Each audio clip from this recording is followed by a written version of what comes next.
tourné une scène ensoleillée avec des murs blancs et sous la pluie. Pour un client, on voulait créer pour cette scène une ambiance chaleureuse et réconfortante. Problème, nous n'avions pas le choix du décor et la pièce dans laquelle nous pouvions tourner était entièrement blanche. Loin de l'ambiance ensoleillée que nous voulions, il pleuvait sans s'arrêter toute la journée. Heureusement, nous avions accès à l'extérieur de la fenêtre. Et du coup, j'étais très heureux qu'il pleuve parce que je savais que la lumière n'allait pas varier de la journée et que je pouvais contrôler l'ambiance de la scène avec notre matériel. La première étape était d'installer un cob à l'extérieur qui simule une entrée de soleil par la fenêtre. Nous lui ajoutons une gélatine pour l'amener à 4000 Kelvin. Heureusement pour nous, il n'y avait pas de vent et nous avons pu gaffer un parapluie pour protéger la lampe de l'eau. Je ferme les rideaux pour diffuser légèrement notre entrée de jour. Nous n'avions pas le recul ni la puissance nécessaire et j'ajoute donc, pour rendre l'effet plus crédible, une diff que l'on gaffe sur la partie basse de la fenêtre. On ajoute un cob directement en bounce contre le mur de gauche. L'idée est d'éclairer les visages tout en conservant du contraste. On conserve une lumière plus froide à 5600 Kelvin pour simuler les rebonds du soleil dans la pièce. Pour retrouver à nouveau du contraste avec les murs blancs de la pièce, nous ajoutons un borgnole sur le mur de droite. L'idée ici est de couper tous les reflets indésirables que renvoient nos lampes sur ce mur.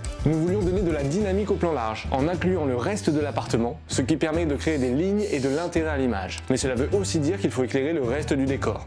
On commence par remplacer les ampoules du plafond et de la lampe de jeu par des bulbes. Ça nous permet de contrôler précisément l'intensité et la température. On les a depuis quelques années et je ne peux plus m'en passer. On arrivait un peu à court de lampes. J'utilise donc deux petites aputures qu'on a depuis 1000 ans, mais qui continuent de nous servir à chaque projet. On les fait taper directement sur le mur. Et voilà comment on a éclairé cette scène pour Cassiopée. Si ce genre de contenu te plaît, n'hésite pas à nous suivre.